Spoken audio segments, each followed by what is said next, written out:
This is Yaz Reacts. So come on in, let me sit down and talk to you for a minute. Val Kilmer. Val Kilmer was one of the most extraordinary actors to hit the Hollywood scene. And unfortunately, he has passed away. According to reports, he was surrounded by family and friends. His daughter, Mercedes Kilmer, said that he died from pneumonia. Basically, he had recovered after a 2014 throat cancer diagnosis that required 2 tracheotomies. There was a time where we really didn't see Val Kilmer on the silver screen.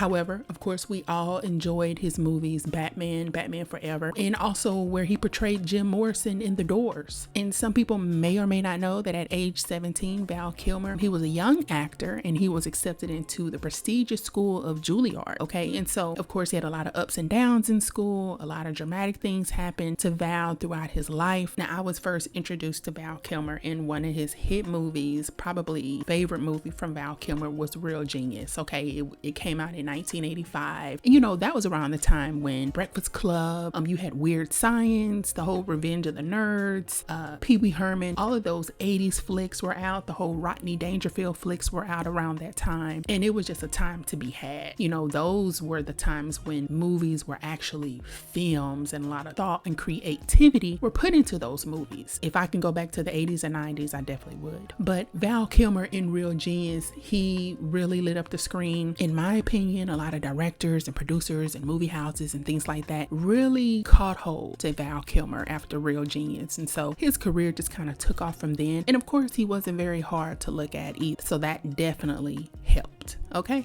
You know, so Val Kilmer was a great actor. He's definitely going to be missed.